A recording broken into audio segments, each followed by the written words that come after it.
Who doesn't like walking into a movie theater and catching your favorite movie? Or what about sitting back on that big comfy couch watching an episode of NBC's Third Watch? How about a fully stunt-loaded, action-packed martial arts film? You know what? You don't want to miss this. Keep it locked right here. Do what you got to do. Take the remote, throw it out the window. Do whatever you got to do to keep it right here.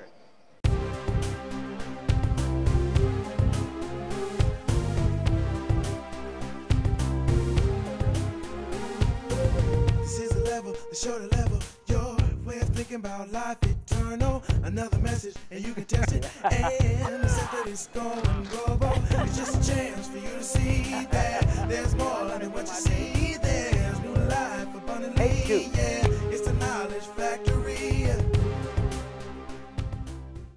My first guest is a world-renowned martial arts champion.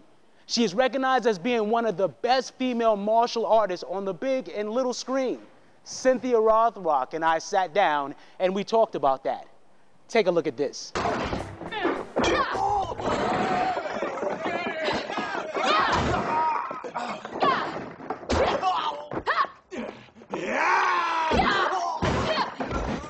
Welcome to the Knowledge Factory. I'm your host, Scottio Arnold, and today we are here with an amazing woman, an amazing martial artist, just an awesome woman, Miss Cynthia Rothrock. Cynthia, how are you? I'm doing great, thank you. Oh, that is so awesome. Now, let me ask you this. Is it true that you hold 5 black belts in various Far Eastern martial arts disciplines? Yes, I do. I started when I was 13, and I'm still studying, so I've been studying all my life. Now, you have been named Lady Dragon. Where did that name originate? I think it came about because I did a movie called Lady Dragon, and I think it developed somewhere in Europe, you know, that they started calling me the Lady Dragon, and then it just caught on. But I think from the movie Lady Dragon. All right. Now, I love how you are undisputedly awarded Queen of Martial Arts Films, and so well deserved. Now, do you like that title and do you agree with it? You know, I don't have any problems with it. I could, you know, that's nice to be called a queen.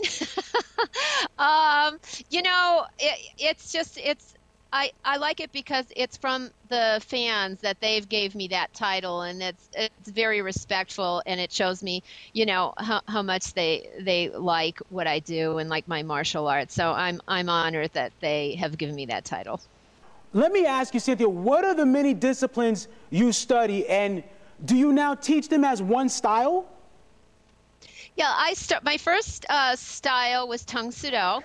I started that, and then I went on to Pai Lum Kung Fu. And then from there, I remember competing in New York and seeing a student, Benson Lee, that did Ying Jiao Pai, and I just like flipped over that. So then I started studying that for a long time. And then Wushu came about, and I wanted to study Wushu, so I ended up moving to California and studying Wushu with Roger Tung. And then after that, I got involved with West Coast Demonstration Team, and since they were Taekwondo, I started doing Taekwondo. And then I became involved with United Studios of Self-Defense, and they do Kempo, so I started learning the Kempo style. And somewhere in between there, I have also been learning Tai Chi. Because I find this just to be amazing. Take us through the emotions of being one of the selected individuals to be inducted into the Black Belt Hall of Fame and inside Kung Fu Hall of Fame. I think it was probably one of the, you know, the Black Belt Hall of Fame is just, you know, the best of the best is in there, and it was such a great honor. You know, it felt that, you know, all the hard work that I did through the years and all the martial art training, you know, paid off to, you know, receive such an honor. Now, with this amazing recognition and achievement, how do you stay so grounded? How do I say what? How do you stay so grounded? How do you stay so level-headed? You're just an awesome person, and I just want to know, you know, with all this success, how do you stay grounded?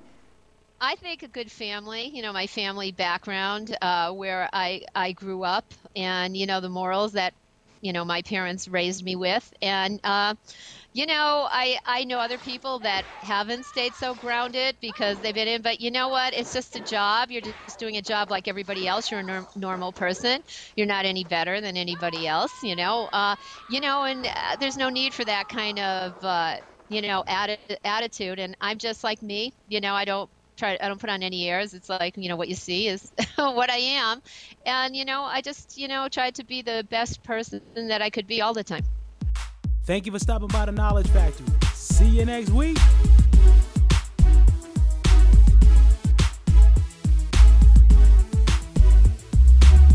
A level that's true to level you're thinking about life eternal.